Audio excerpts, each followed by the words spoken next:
67세 박정혜 평생 남을 위해 살았지만 오늘 혼자 남았다. 월 83만 원이 76만 원으로 줄어든 연금. 옆집 청년의 쿵쿵거리는 음악 소리. 조용했던 일상이 무너진다. 이제 그녀는 단 한 번 자신을 위해 선택하려 한다. 그 선택이 모두를 놀라게 할 것이다. 지금 구독과 좋아요 눌러 박정희의 결정을 끝까지 지켜보세요. 67세 박정희는 아침 6시에 눈을 떴다. 베란다로 나가 화분에 물을 주는 게 하루의 시작이었다. 장미, 제라늄, 다육이. 이름도 다 외우고 있었다. 남편이 세상을 떠난 뒤 5년 이 화분들이 박정희의 유일한 대화 상대였다. 오늘도 잘 있었니? 혼잣말을 하며 물을 주고 커피를 내렸다. 설탕 반 스푼, 프림 조금. 딱 그만큼만 넣어야 쓴맛과 단맛이 균형을 이뤘다. 하지만 요즘은 그 커피마저 씁쓸하게만 느껴졌다. 옆집 청년의 음악 소리가 또 시작됐다. 밤 11시가 넘어서도 새벽 2시에도 아침 6시에도 쿵쿵거리는 베이스 소리가 벽을 타고 넘어왔다. 박정희는 처음엔 참았다. 젊은 사람이 그럴 수도 있지. 두 번째엔 메모를 문 앞에 붙였다. 죄송하지만 소음 좀 줄여주세요. 하지만 달라진 건 없었고. 세 번째, 박정희는 초인종을 눌렀다. 문이 열리고 나온 청년은 귀찮다는 표정으로 말했다. 할머니 낯인데 뭐가 문제예요? 박정희는 할 말을 잃었다. 지금은 저녁 9시였다. 청년은 박정희의 말이 끝나기도 전에 문을 닫았다. 그날 밤 박정희는 귀마개를 끼고 잠들었다. 하지만 소리는 귀마개를 뚫고 들어왔다. 동네 사람들의 시선도 달라졌다. 마트에서 물건을 고를 때마다 계산대 직원은 박정희를 힐끗 쳐다봤다. 카드 되세요? 묻는 목소리에는 의심이 섞여 있었다. 박정희가 할인 쿠폰을 꺼내면 뒷사람들은 한숨을 쉬었다. 에휴, 시간 오래 걸리겠네. 박정희는 쿠폰을 다시 주머니에 넣고 그냥 계산했다. 몇백 원, 몇천 원이 아까웠지만 그보다 더 아픈 건 사람들의 눈빛이었다. 늙었다고 무시하는구나. 그 생각이 들 때마다 가슴이 답답했다. 친구들도 하나둘 연락이 끊겼다. 한 달에 한 번씩 만나던 동창 모임도 이젠 박정희만 남았다. 정희야, 나 요즘 몸이 안 좋아서 못 나가. 나는 손주 봐줘야 해서. 핑계는 다양했지만 결국 같은 말이었다. 너랑 만나는 게 부담스러워. 박정희는 그들을 원망하지 않았다. 자신도 그랬으니까. 젊었을 땐 바쁘다는 핑계로 나이 든 친구들을 외면했었다. 이제 그 대가를 치르고 있는 것뿐이었다. 평생 가족을 위해 살아왔다. 남편 뒷바라지, 아이들 키우기, 시부모 봉양. 박정희의 인생에서 나를 위한 시간은 없었다. 퇴직 후에도 마찬가지였다. 친구 생일이면 선물을 챙기고 동네 봉사활동도 빠지지 않았다. 내가 해야지 누가 해. 그렇게 살았다. 하지만 지금 혼자 남은 박정희에게 돌아온 건 외로움과 불안뿐이었다. 매달 들어오는 연금은 점점 줄어들고 병원비는 늘어났다. 화분에 물을 주며 박정희는 생각했다. 나는 왜 이렇게 살고 있는 걸까? 어느 날 우체국 배달원이 편지를 놓고 갔다. 국민연금공단에서 온 통지서였다. 연금 수령액이 조정되었습니다. 박정희는 숫자를 확인하고 심장이 덜컥 내려앉았다. 월 83만 원에서 76만 원으로 줄어 있었다. 7만 원. 겨우 7만 원이었지만 박정희에게는 일주일치 식비였다. 이거면 생활비가 부족하잖아. 박정희는 통지서를 들고 한참을 멍하니 앉아 있었다. 커피는 식어버렸고 화분들은 여전히 말이 없었다. 그날 저녁 박정희는 오랜 친구에게 전화를 걸었다. 미수가 나야. 요즘 어떻게 지내? 친구는 반가운 척했지만 목소리엔 피곤함이 묻어났다. 정희야, 나도 요즘 돈 문제로 골치 아파. 손주들 용돈 주고 애들 생활비 대주고 연금으론 도저히 안 돼. 박정희는 자신의 고민을 꺼내려다 입을 다물었다. 친구도 힘들다는데 무슨 말을 하겠는가. 그래, 나도 그래. 그럼 다음에 또 전화할게. 통화를 끊고 박정희는 핸드폰을 내려놓았다. 친구의 무심한 한마디가 마음을 더 쓸쓸하게 만들었다. 너도 나이 들면 다 똑같아. 밤이 깊어지고 옆집 음악 소리가 다시 시작됐다. 박정희는 귀마개를 끼지 않았다. 대신 베란다로 나가 화분을 바라봤다. 달빛 아래 제라늄 잎이 흔들렸다. 바람이 불고 있었다. 박정희는 알 수 없는 불안감에 사로잡혔다. 작은 사건이었지만 그 연금 통지서 한 장이 마음속 깊은 곳에 균열을 만들고 있었다. 그때 박정희는 몰랐다. 이 작은 균열이 곧 자신의 인생을 완전히 뒤바꿀 거라는 것을. 박정희는 연금 통지서를 받은 뒤로 밤잠을 설쳤다. 매달 7만 원이 줄어든다는 건 1년이면 84만 원이었다. 계산기를 두드릴수록 숨이 막혔다. 월세는 45만 원, 관리비 8만 원, 통신비 3만 원. 여기에 식비와 병원비를 더하면 연금만으로는 턱없이 부족했다. 박정희는 통장을 꺼내 잔액을 확인했다. 320만 원. 남편이 남긴 보험금의 마지막 잔여분이었다. 이걸로 얼마나 버틸 수 있을까? 한숨이 절로 나왔다. 그날 오후 박정희는 동네 은행을 찾았다. 정기예금을 해지하려고 했다. 창구 직원은 박정희를 보더니 조심스럽게 물었다. 어르신, 이 예금 만기까지 아직 8개월 남았는데 지금 해지하시면 이자 다 날리세요. 박정희는 알고 있었다. 하지만 당장 생활비가 필요했다. 그래도 해지할게요. 직원은 더 이상 묻지 않았다. 서류에 도장을 찍고 통장을 건네받았다. 예금 200만 원이 보통 예금으로 옮겨졌다. 이자는 2만 원도 안 붙었다. 박정희는 통장을 가방에 넣으며 쓴웃음을 지었다. 평생 모은 돈이 이렇게 사라지는구나. 은행을 나오는 길 박정희는 동네 카페 앞을 지나쳤다. 유리창 너머로 젊은 사람들이 웃으며 커피를 마시고 있었다. 한 잔에 6천 원짜리 아메리카노. 박정희에게는 하루 식비였다. 발걸음을 멈추고 카페를 바라보던 박정희의 눈에 카운터에 서 있는 젊은 여자 직원이 들어왔다. 직원은 박정희와 눈이 마주치자 환하게 웃으며 손을 흔들었다. 박정희도 어색하게 손을 흔들고 발걸음을 옮겼다. 하지만 가슴 한편이 먹먹했다. 나도 저렇게 여유 있게 웃어본 게 언제였더라. 집으로 돌아오니 현관문 앞에 관리사무소 공지가 붙어 있었다. 다음 달부터 관리비가 인상됩니다. 월 8만 원, 10만 원. 박정희는 공지를 떼어내며 한숨을 쉬었다. 2만 원 더. 연금 삭감 7만 원, 관리비 인상 2만 원. 한 달에 9만 원이 더 줄어드는 셈이었다. 박정희는 공지를 구겨서 쓰레기통에 던졌다. 그리고 냉장고를 열었다. 김치, 계란 3개, 우유 1팩. 그게 전부였다. 내일은 마트 가야겠네. 하지만 마트에 가는 것도 이제는 부담이었다. 저녁 박정희는 라면을 끓였다. 계란 하나를 넣고 파 조금을 썰어 넣었다. 혼자 먹는 저녁이었지만 정성은 들이고 싶었다. 라면을 먹으며 TV를 틀었다. 뉴스에서는 고령자 복지 정책에 대해 이야기하고 있었다. 정부가 기초연금 인상을 검토 중입니다. 박정희는 코웃음을 쳤다. 검토만 몇 년째야. TV를 끄고 설거지를 했다. 그릇 하나, 젓가락 하나. 설거지도 금방 끝났다. 밤 9시 옆집 청년의 음악 소리가 다시 시작됐다. 박정희는 이번엔 참지 않기로 했다. 문을 나서서 옆집 초인종을 눌렀다. 1번, 2번, 3번. 아무도 나오지 않았다. 박정희는 문을 두드렸다. 거기 계시죠? 소리 좀 줄여주세요.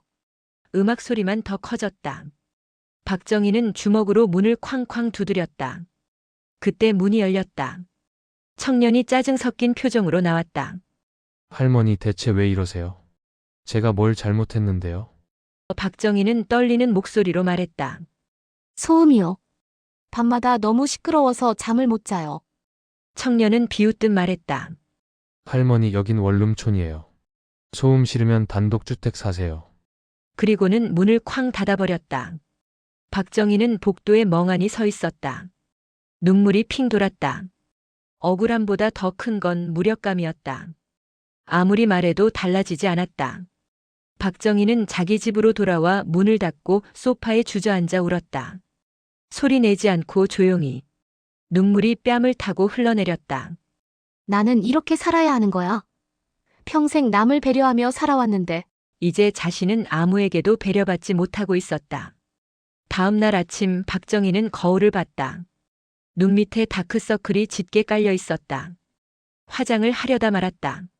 누가 보겠어 대신 화분에 물을 주고 커피를 마셨다. 그런데 이상했다. 제라늄 잎이 시들어 있었다. 박정희는 잎을 만져봤다. 바삭하게 말라 있었다. 내가 물을 안 준 건가? 아니었다. 매일 아침 물을 줬다. 그런데 왜 시들었을까? 박정희는 화분을 들어 올렸다. 그때 화분 밑에서 물이 뚝뚝 떨어졌다. 배수구가 막혀 있었다. 물이 고여서 뿌리가 썩은 것이었다. 박정희는 제라늄을 버렸다. 쓰레기 봉투에 넣으며 이상한 감정이 들었다. 나도 저렇게 썩어가고 있는 건 아닐까? 겉으로는 멀쩡해 보여도 속은 이미 무너지고 있는 건 아닐까? 박정희는 쓰레기 봉투를 묶고 현관문을 열었다. 복도에 쓰레기를 버리러 나가는데 옆집 청년과 마주쳤다. 청년은 박정희를 보더니 외면하고 지나갔다. 인사도 없었다. 박정희는 쓰레기를 버리고 집으로 돌아왔다. 그리고 서랍을 열었다. 남편이 생전에 정리해둔 서류들이 들어있었다. 부동산 계약서, 보험증서, 은행 통장 사본. 박정희는 서류를 하나하나 꺼내봤다. 그중 눈에 띄는 게 있었다. 주택연금 안내 책자. 남편이 살아있을 때 한 번 검토했다가 보류했던 것이었다. 박정희는 책자를 펼쳤다. 집을 담보로 매달 연금을 받는다 읽을수록 마음이 복잡해졌다. 그날 밤 박정희는 잠들지 못했다. 천장을 보며 생각했다. 내가 지금 뭘 하고 있는 거지? 이렇게 무너지고만 있을 건가? 옆집 음악 소리가 또 들려왔다. 하지만 이번엔 귀마개를 끼지 않았다. 대신 박정희는 결심했다. 더 이상 참지 않기로. 박정희는 아침 일찍 동사무소를 찾았다. 주택연금 상담을 받기 위해서였다. 대기실에는 박정희처럼 나이 든 사람들이 여럿 앉아 있었다. 모두 지친 얼굴이었다. 한 할머니는 지팡이를 짚고 있었고 한 할아버지는 보청기를 만지작거리고 있었다. 박정희는 그들을 보며 생각했다. 다들 나랑 비슷한 처지겠지. 번호표를 뽑고 기다렸다. 30분쯤 지나 박정희의 차례가 왔다. 상담원은 젊은 여자였다. 친절했지만 어딘가 기계적이었다. 주택연금 신청하시려고요? 박정희는 고개를 끄덕였다. 상담원은 서류를 꺼내며 설명을 시작했다. 집을 담보로 맡기시면 매달 일정 금액을 받으실 수 있어요. 어르신 연세가 67세시니까. 집 시세가 얼마나 되세요? 박정희는 대답했다. 2억 정도요. 상담원은 계산기를 두드렸다. 그러면 월 60만 원 정도 받으실 수 있을 것 같네요. 60만 원. 박정희는 숫자를 곱씹었다. 지금 받는 연금 76만 원에 60만 원을 더하면 136만 원. 그럼 생활이 좀 나아질까? 하지만 상담원의 다음 말이 박정희를 망설이게 만들었다. 다만 집은 돌아가시면 국가 소유가 돼요. 자녀분들한테 상속은 안 되고요. 박정희는 가슴이 철렁했다. 집. 남편과 함께 30년을 살았던 그 집. 비록 지금은 팔고 원룸으로 옮겼지만 그 집을 산다고 했을 때 남편이 얼마나 기뻐했는지 기억났다. 여보, 이제 우리 집이 생겼어. 늙어서도 여기서 살자. 남편의 목소리가 귓가에 맴돌았다. 박정희는 상담원에게 물었다. 꼭 집을 내놔야 하나요? 상담원은 고개를 끄덕였다. 네, 그게 주택연금 조건이에요. 박정희는 서류를 받아들고 동사무소를 나왔다. 발걸음이 무거웠다. 집으로 가는 길 옛날 살던 동네를 지나쳤다. 30평짜리 아파트. 지금은 다른 사람이 살고 있었다. 박정희는 아파트를 올려다봤다. 3층 베란다에 빨래가 널려 있었다.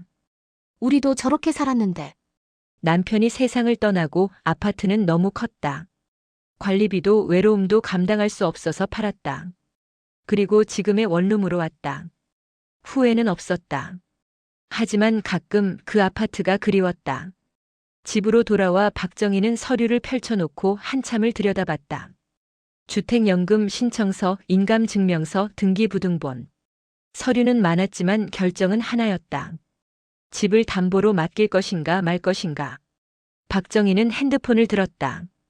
딸에게 전화를 걸까 생각했지만 손가락이 움직이지 않았다. 딸은 결혼해서 서울에 살고 있었다. 1년에 명절 때 한두 번 얼굴을 볼까 말까 했다. 전화 통화도 한 달에 한 번 정도. 엄마 요즘 어때? 묻는 목소리는 의무적이었다. 박정희는 늘 대답했다. 응, 잘 지내 너는? 딸은 바빴다. 애 키우고 일하고 남편 뒷바라지하느라. 박정희도 이해했다. 자신도 그랬으니까. 하지만 지금 이 결정을 혼자 내려야 한다는 게 두려웠다. 박정희는 전화를 걸지 않고 대신 창밖을 바라봤다. 해가 지고 있었다. 노을이 붉게 물들었다. 박정희는 중얼거렸다. 내가 결정해야지. 누가 대신 해주겠어. 그날 밤 박정희는 서류에 도장을 찍었다. 주택연금 신청서. 떨리는 손으로 도장을 찍는데 눈물이 났다. 미안해 여보 남편에게 하는 말이었다. 약속을 지키지 못해서 미안했다. 다음 날 박정희는 은행을 찾아가 주택연금 신청을 마쳤다. 담당 직원은 친절하게 설명했다. 심사 기간이 2주 정도 걸려요. 승인되면 다음 달부터 매달 60만 원씩 들어올 거예요. 박정희는 고개를 끄덕였다. 이제 돌이킬 수 없었다. 은행을 나오며 박정희는 이상한 감정에 사로잡혔다. 후련함과 동시에 죄책감. 남편에게, 딸에게, 자기 자신에게. 하지만 선택은 했다. 그날 오후 박정희는 동네 카페를 지나다 멈춰섰다. 며칠 전 유리창 너머로 손 흔들어주던 젊은 직원이 보였다. 박정희는 용기를 내어 카페 문을 열었다. 어서 오세요.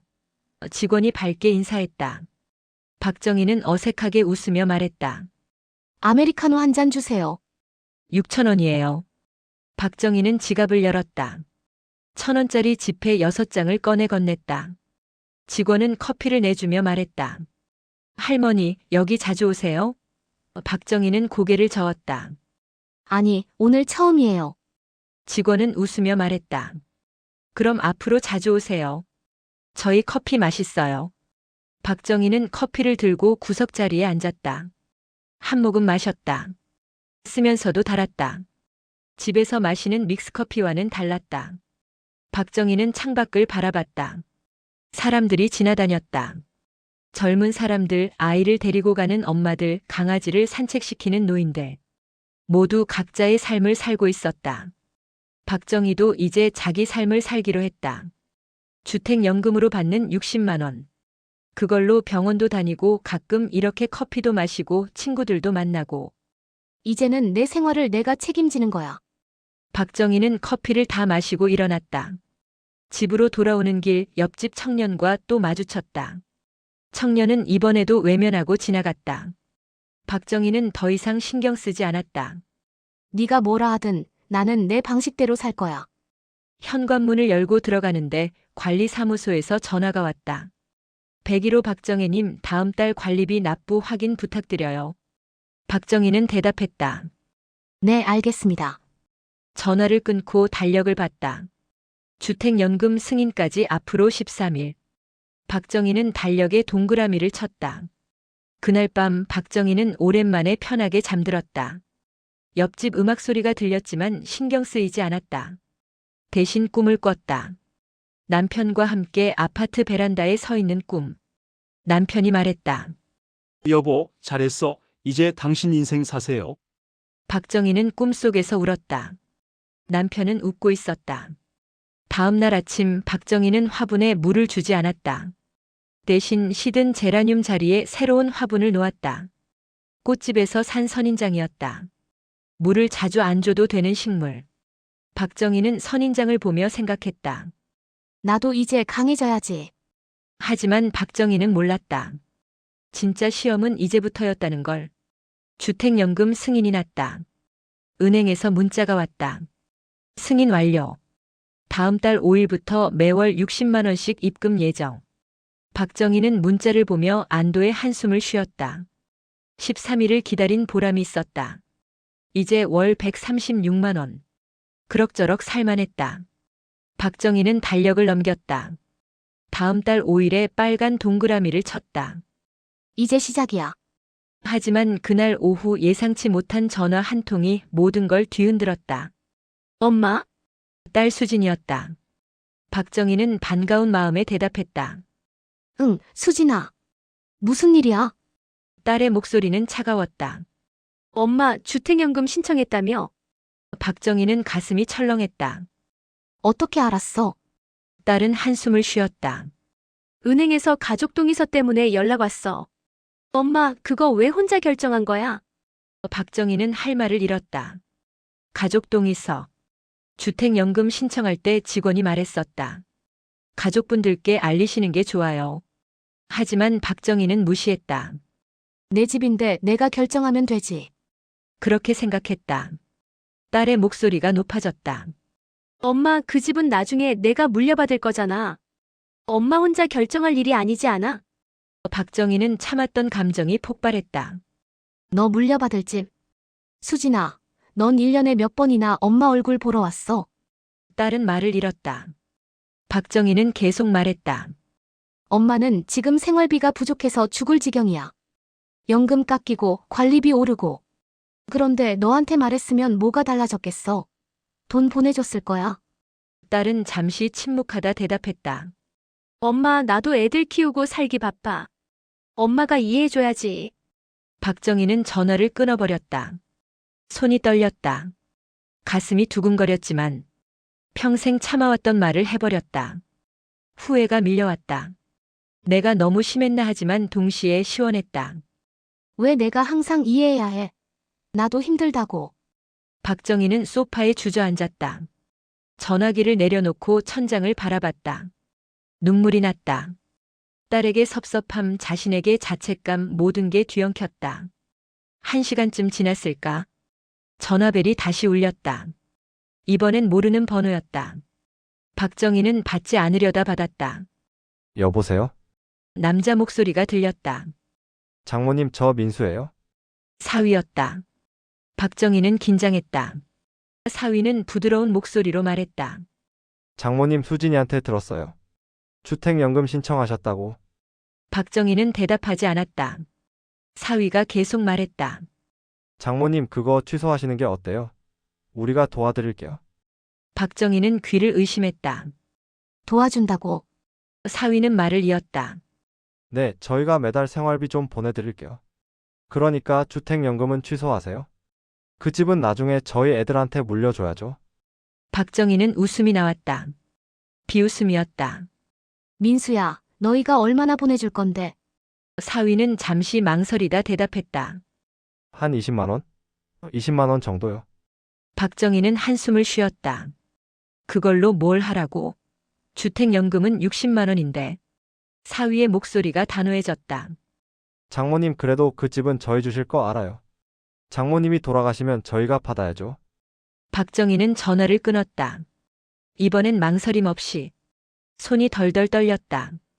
저희 거? 박정희는 입술을 깨물었다. 30년을 살았던 집. 남편과 함께 고생해서 산 집. 그걸 저희 거라고 했다. 박정희는 소리내어 웃었다. 허탈한 웃음이었다. 내가 뭘 기대했던 거지? 딸도 사위도 박정희의 삶은 관심 없었다. 오직 집만 신경 썼다. 그날 밤 박정희는 아무것도 먹지 못했다. 냉장고를 열었다가 닫았다. 배가 고프지 않았다. 아니, 정확히는 먹고 싶지 않았다. 대신 서랍을 열어 남편 사진을 꺼냈다. 웃고 있는 남편. 박정희는 사진을 쓰다듬으며 중얼거렸다. 여보, 내가 잘못한 거야? 우리 집을 담보로 맡긴 게. 남편은 대답하지 않았다. 박정희는 사진을 가슴에 안고 울었다. 소리 없이. 오랫동안. 다음 날 박정희는 동네 복지관을 찾았다. 상담사를 만나고 싶었다. 누군가에게 이야기를 해야 할 것 같았다. 복지관 상담실. 젊은 여자 상담사가 박정희를 맞았다. 어르신, 무슨 일로 오셨어요? 박정희는 모든 걸 털어놨다. 연금 삭감, 주택연금 신청, 딸과의 통화, 사위의 전화.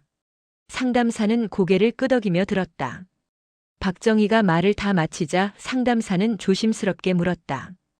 어르신, 주택연금 취소하실 생각은 없으세요? 박정희는 고개를 저었다. 아니요. 취소 안 해요. 상담사는 안도하는 표정을 지었다. 잘하셨어요. 어르신 삶은 어르신이 결정하셔야죠. 박정희는 그 말에 눈물이 났다. 누군가 자신의 편을 들어주는 게 이렇게 고마울 줄 몰랐다. 상담사는 휴지를 건네며 말했다. 어르신, 혹시 법률 상담 필요하시면 저희가 도와드릴 수 있어요. 가족 간 재산 분쟁 같은 거요. 박정희는 고개를 들었다. 법률 상담? 상담사는 고개를 끄덕였다. 네, 무료로 해드려요. 변호사님이 일주일에 한 번 오세요. 박정희는 복지관을 나오며 생각했다. 법률 상담까지 받아야 하나? 하지만 마음 한편으로는 준비해야 할 것 같았다.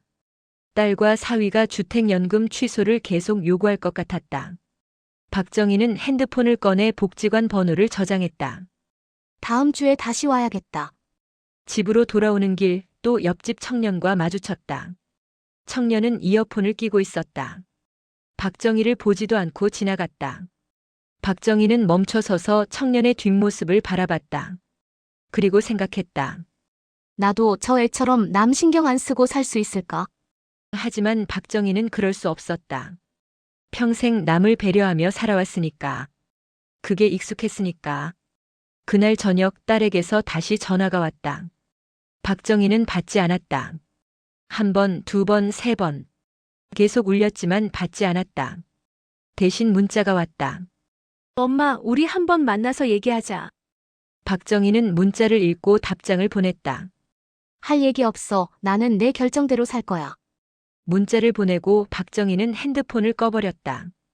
더 이상 전화 받고 싶지 않았다. 밤 옆집 음악 소리가 들렸다. 이번엔 더 시끄러웠다. 박정희는 귀마개를 꺼내려다 말았다. 대신 벽을 쾅쾅 두드렸다.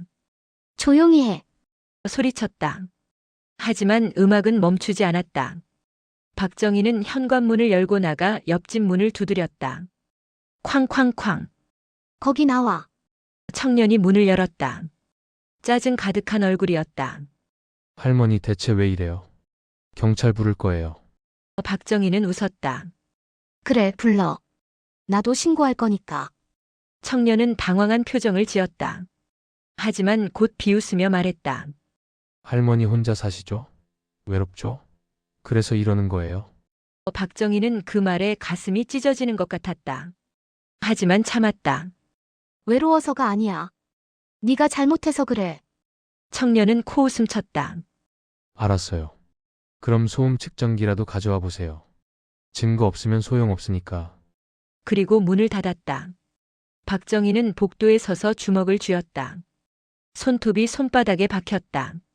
증거라. 박정희는 자기 집으로 돌아와 핸드폰을 켰다. 그리고 검색했다. 소음 측정 어플. 몇 개가 나왔다. 박정희는 그중 하나를 다운받았다. 그리고 다짐했다. 이제 나도 준비할 거야. 하지만 박정희는 몰랐다. 이 작은 준비가 곧 모든 걸 바꿀 열쇠가 될 거라는 것을. 박정희는 매일 밤 소음 측정 앱을 켰다. 옆집 청년의 음악 소리가 시작되면 핸드폰을 벽에 갖다 댔다. 화면에 숫자가 떴다. 75데시벨, 80데시벨, 어떤 날은 85데시벨까지 올라갔다. 박정희는 스크린샷을 찍었다. 날짜, 시간, 데시벨. 하나하나 기록했다. 일주일이 지나자 증거가 20개 넘게 쌓였다. 박정희는 파일을 정리하며 생각했다. 이제 됐어. 이걸로 신고할 수 있겠지. 다음 날 아침 박정희는 경찰서를 찾았다. 민원실 경찰관은 중년 남자였다. 무슨 일로 오셨어요? 박정희는 핸드폰을 꺼내 스크린샷을 보여줬다. 옆집 소음 때문에 신고하러 왔어요. 경찰관은 화면을 들여다봤다. 밤 11시, 새벽 2시 이거 계속된 거예요? 박정희는 고개를 끄덕였다. 네, 거의 매일이요. 참다 안 되겠어서 왔어요.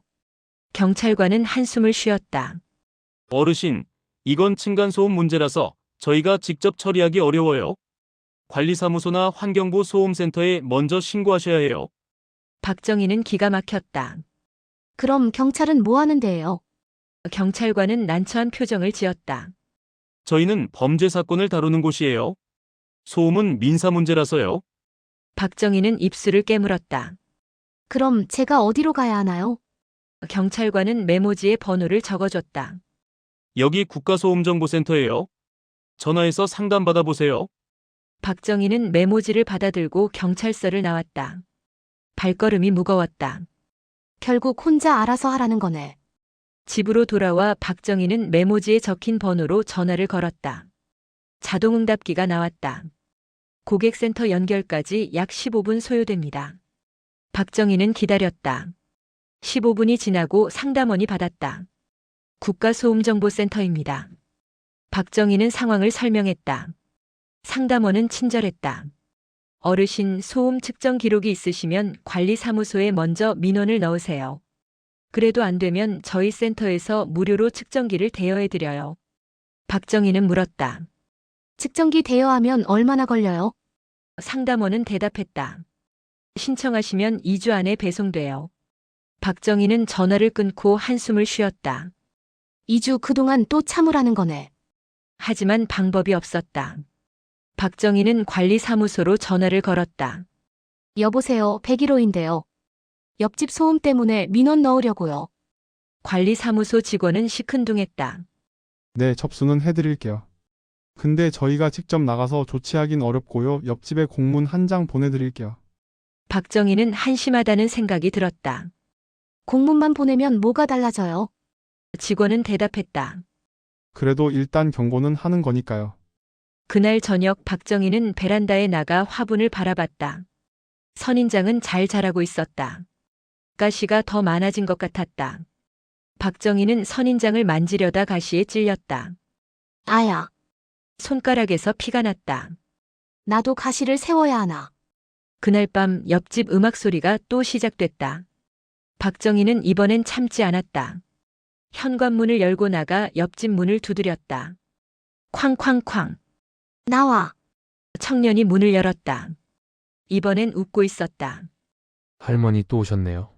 관리사무소에서 공문 받았어요. 근데 그거 아무 소용없어요. 박정희는 떨리는 목소리로 말했다. 네가 계속 이러면 나도 가만히 안 있어. 청년은 코웃음 쳤다. 뭘 어쩔 건데요? 경찰 불러봤자 민사라면서요. 박정희는 할 말을 잃었다. 청년은 계속 말했다. 할머니 여기 원룸촌이에요. 소음 싫으면 나가세요. 아니면 귀마개 끼고 사시든지. 그리고 문을 닫았다. 박정희는 복도에 멍하니 서 있었다. 손이 떨렸다. 분노보다 더 큰 건 무력감이었다. 내가 왜 나가야 해? 내가 뭘 잘못했는데. 박정희는 자기 집으로 돌아와 문을 닫았다. 그리고 주저앉아 울었다. 소리 내지 않고 조용히. 다음 날 박정희는 복지관을 다시 찾았다. 지난번 상담사를 만났다. 어르신, 무슨 일이세요? 박정희는 옆집 소음 문제를 말했다. 상담사는 안타까워하며 말했다. 어르신, 그럼 법률 상담 받아보세요. 변호사님이 오늘 오시는 날이에요. 박정희는 고개를 들었다. 정말요? 상담사는 고개를 끄덕였다. 네, 30분 뒤에 오세요. 30분 뒤 박정희는 법률 상담실에 앉아 있었다. 변호사는 40대 남자였다. 인상이 온화했다. 무슨 일로 오셨어요? 박정희는 모든 걸 말했다. 주택연금, 딸과의 갈등, 옆집 소음. 변호사는 메모를 하며 들었다. 박정희가 말을 다 마치자 변호사는 천천히 입을 열었다. 어르신, 일단 주택연금은 어르신 권리예요. 딸분이나 사위분이 뭐라 해도 취소할 필요 없어요. 그리고 소음 문제는 증거를 계속 모으세요. 나중에 민사소송 걸 수 있어요. 박정희는 물었다. 소송까지 가야 해요? 변호사는 고개를 끄덕였다. 네, 안타깝지만 그게 가장 확실한 방법이에요. 소음으로 인한 정신적 피해를 입증하면 손해배상 청구할 수 있어요. 박정희는 한숨을 쉬었다. 돈이 얼마나 들어요? 변호사는 대답했다. 소액 재판이면 인지대랑 송달료 합쳐서 10만 원 정도요. 저희 복지관에서 무료 변호 지원도 해드릴 수 있어요. 박정희는 눈이 커졌다. 무료로요? 변호사는 웃으며 고개를 끄덕였다. 네, 어르신 같은 경우 지원 대상이에요. 박정희는 복지관을 나오며 생각했다. 소송 평생 법원 한 번 안 가봤는데. 하지만 다른 방법이 없었다. 박정희는 마음을 굳혔다. 해야지. 더 이상 당하고만 있을 순 없어. 집으로 돌아와 박정희는 서랍을 열었다. 남편이 남긴 서류 봉투. 그 안에 부동산 등기부등본, 주택연금 계약서, 은행 통장 사본이 들어있었다. 박정희는 서류를 하나하나 꺼내 펼쳤다. 그리고 새로운 파일을 만들었다. 증거 보관용. 그날 밤부터 박정희는 매일 기록했다. 소음 측정 앱으로 데시벨을 찍고 일기장에 자신의 상태를 적었다. 잠 못 잠 머리 아픔 가슴 두근거림. 2주 뒤 국가소음정보센터에서 측정기가 도착했다. 박정희는 측정기를 설치하고 일주일 더 기록했다. 측정기 화면에는 매일 밤 75데시벨 이상이 찍혔다. 박정희는 데이터를 USB에 저장했다. 그리고 박정희는 복지관 변호사에게 전화를 걸었다. 변호사님, 소송 준비하고 싶어요. 변호사는 대답했다. 좋아요. 어르신, 내일 복지관으로 오세요. 소장 작성 도와드릴게요. 박정희는 전화를 끊고 창밖을 바라봤다. 해가 지고 있었다. 노을이 붉게 물들었다. 박정희는 중얼거렸다. 이제 내가 움직일 차례야. 하지만 박정희는 예상하지 못했다. 자신의 작은 반격이 모든 것을 바꿀 거라는 것을. 박정희는 복지관 변호사와 함께 소장을 작성했다. 피고인 김민중 가명은 2026년 1월부터 현재까지 야간 소음으로 원고에게 정신적 고통을 가했으며 변호사가 읽어주는 문장 하나하나가 무겁게 느껴졌다. 박정희는 서명을 하며 떨렸다. 이게 맞는 걸까 하지만 돌이킬 수 없었다. 변호사는 서류를 봉투에 넣으며 말했다. 어르신, 법원에 접수하면 피고에게 소장이 송달되어 그럼 상대방이 놀랄 거예요. 박정희는 고개를 끄덕였다. 일주일 뒤 소장이 옆집 청년에게 송달됐다. 그날 저녁 현관문을 쾅쾅 두드리는 소리가 들렸다. 박정희는 심장이 뛰었다. 문을 열자 옆집 청년이 서 있었다. 손에는 법원 서류를 들고 있었다. 할머니, 이게 뭐예요? 저 고소한 거예요. 박정희는 침착하게 대답했다. 소송이야. 네가 계속 소음 내니까 법으로 해결하는 거지. 청년의 얼굴이 붉어졌다. 미쳤어요. 이거 손해배상 500만 원이라고 써 있는데? 박정희는 문을 닫으려 했다. 하지만 청년이 문을 밀었다. 할머니, 농담 아니죠? 이거 취하 안 하시면 저도 가만 안 있을 거예요. 박정희는 떨렸지만 목소리는 단호했다. 네가 뭘 어쩔 건데. 법원에서 판단할 거야. 청년은 비웃었다. 좋아요. 그럼 저도 할머니 고소할 거예요. 허위 사실로 명예훼손이라고. 그리고 복도로 나갔다. 발소리가 쿵쿵거렸다. 박정희는 문을 닫고 주저앉았다. 손이 떨렸다. 다음 날 관리사무소에서 전화가 왔다. 박정희님, 102호 입주민과 법적 분쟁 중이시라고요? 박정희는 대답했다.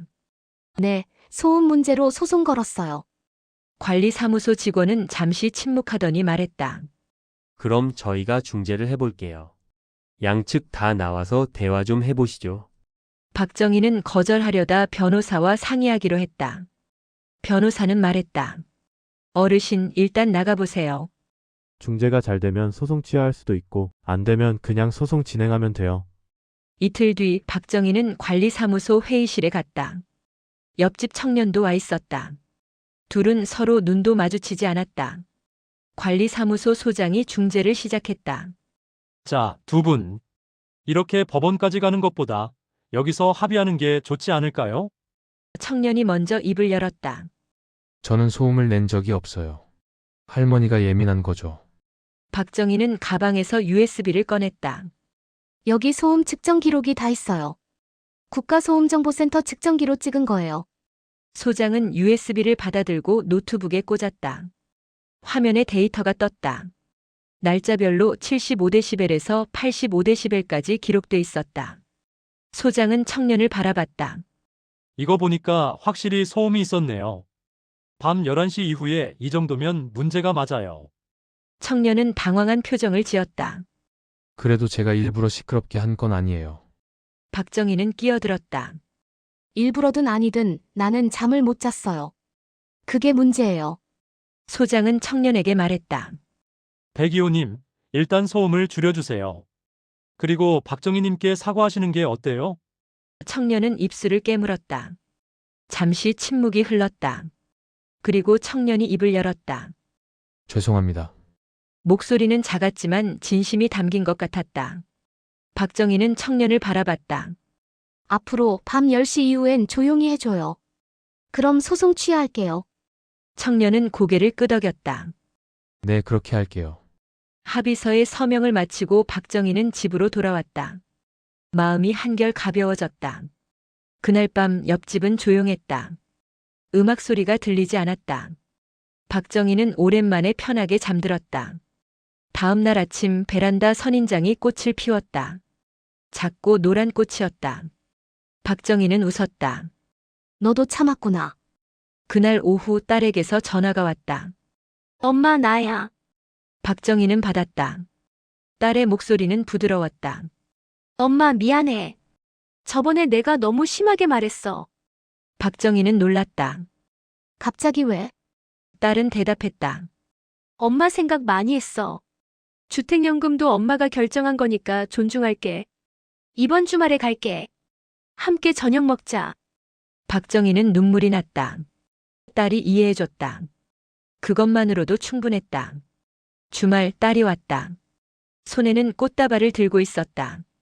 둘은 함께 저녁을 먹었다. 딸은 엄마가 만든 된장찌개를 먹으며 말했다. 엄마 역시 엄마 된장찌개가 최고야. 식사 후 둘은 거실에 앉아 차를 마셨다. 딸이 물었다. 엄마 요즘 어떻게 지내? 박정희는 대답했다. 잘 지내. 이제 주택연금도 나오고 옆집 소음 문제도 해결됐어. 딸은 놀라며 물었다. 소음 문제. 무슨 일 있었어? 박정희는 모든 걸 말했다. 옆집 청년 소송 합의. 딸은 듣고 나서 말했다. 엄마, 대단해. 혼자 다 해결했네. 박정희는 고개를 저었다. 혼자 한 게 아니야. 복지관에서 도와줬어. 딸은 엄마 손을 잡았다.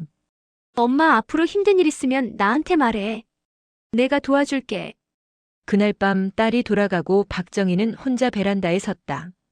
달이 밝았다. 박정희는 선인장 꽃을 바라보며 생각했다. 이제 시작이야. 하지만 박정희는 아직 몰랐다. 진짜 변화는 이제부터라는 것을.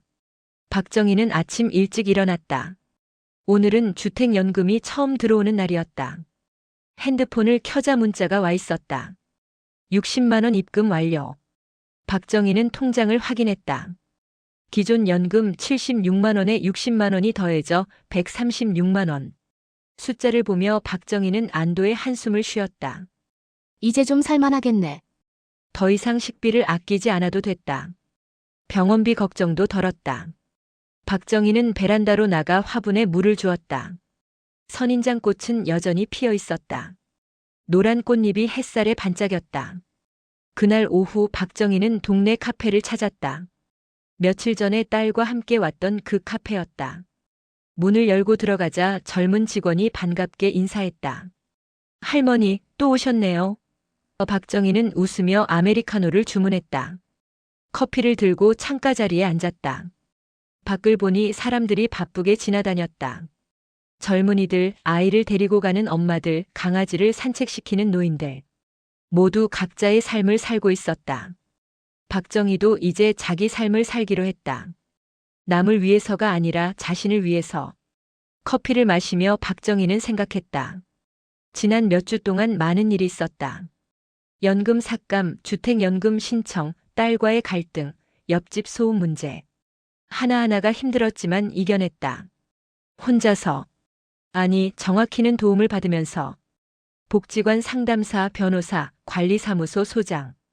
그들이 없었다면 불가능했을 것이다. 박정희는 혼자가 아니었다. 도움을 청할 줄 아는 용기, 그게 중요했다. 카페를 나와 박정희는 복지관으로 향했다. 지난번 도와줬던 상담사에게 감사 인사를 하고 싶었다. 복지관에 도착하자 상담사가 반겼다. 어르신, 어떻게 지내세요? 박정희는 웃으며 대답했다. 잘 지내요. 소음 문제도 해결되고 딸이랑도 화해했어요. 상담사는 기뻐하며 말했다. 정말 다행이에요. 어르신 혼자 잘 해내셨네요. 박정희는 고개를 저었다. 아니에요. 여기서 도와주셔서 가능했어요. 정말 고맙습니다. 상담사는 손을 흔들었다. 저희가 할 일을 한 것뿐이에요. 앞으로도 힘든 일 있으면 언제든 오세요. 복지관을 나오며 박정희는 게시판을 봤다. 여러 프로그램 안내문이 붙어 있었다. 시니어 요가 교실, 노래 교실, 독서 모임. 박정희는 독서 모임 안내문을 자세히 읽었다. 매주 목요일 오후 2시 복지관 2층. 박정희는 안내문을 사진으로 찍었다. 이거 한번 참여해볼까? 평생 책 읽기를 좋아했지만 혼자 읽기만 했다. 다른 사람들과 이야기 나누는 것도 괜찮을 것 같았다. 집으로 돌아오는 길 옆집 청년과 마주쳤다. 청년은 이번엔 먼저 인사했다. 할머니 안녕하세요.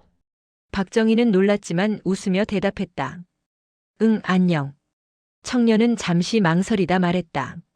저 그동안 죄송했어요. 제가 생각이 짧았어요. 박정희는 고개를 끄덕였다. 괜찮아. 이제 조용하니까. 청년은 웃으며 말했다. 네, 요즘은 이어폰 끼고 음악 들어요. 그게 더 낫더라고요. 박정희는 웃었다. 그래, 잘했어. 집에 들어와 박정희는 서랍을 열었다. 남편 사진이 들어 있었다. 박정희는 사진을 꺼내 쓰다듬었다. 여보, 나 이제 잘 살 수 있을 것 같아. 주택연금도 나오고 딸이랑도 화해했어. 당신 걱정하지 마.